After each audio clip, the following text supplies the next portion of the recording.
Today in Bombay High Court, Sebamed as well as HUL made their arguments. And remember, this entire advertisement war was started by Sebamed, where they released print ads as well as TVCs saying that a bar of Lux or a bar of Pears has the same pH level as a bar of Rin detergent, which is used to wash clothes. And they had said that their soaps stand at 5.5 pH level, which is even lower than Dove's 7 pH level. Dove, which is generally considered mild for your skin, which is marketed as a mild soap for your skin, and that the pH level of Dove as well is higher than their pH level of 5.5. Remember, in all these ads, Sebamed had also said that Santur's pH level stands at 10, which is equal to a bar of Rin. So which is why we understand that Wipro Consumer Care, which is the owner of the Santur brand, also moved Bombay High Court. They have also filed a suit against Sebamed in Bombay High Court, and they too made their arguments in Bombay High Court today. Now, from what we understand, that HUL and Wipro Consumer Care made similar arguments, stating that Sebamed's idea is to berate their brands and their products and not really promote their own products.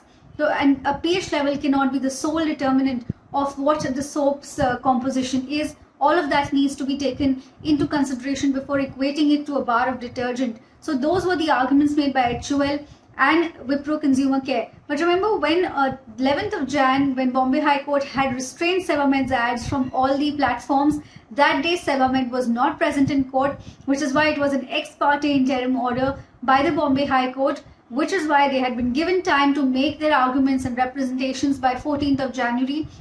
And today was when Sebamed made their arguments. The main argument by Sebamed, we understand from sources, was that they are simply stating the truth about the pH levels. It is science which cannot be disputed. They are saying that we're not saying that Rin and Lux are pretty much the same soap. We're just saying that the pH level in both the soaps are at the same level. So that is the key argument that Sebamed made in Bombay High Court, is what we understand.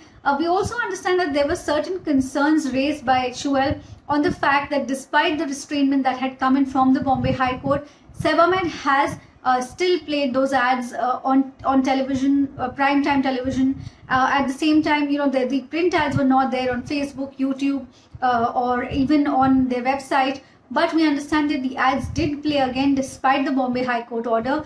Bombay High Court has now asked Sebamed to keep its status quo, to not play those ads until the next order comes in. So what the Bombay High Court is going to do is, now that they have heard both sides, there will be an ad interim order passed on 19th of January. On that day, they will decide whether they will keep the previous order as is, or they will modify that order, or they will completely scrap it and pass a new order. So 19th of Jan is the date to watch out for. Beyond that, if any further arguments or representations will have to be made, will be done after that till a final order is made. But 19th of Jan is what we have to watch out for.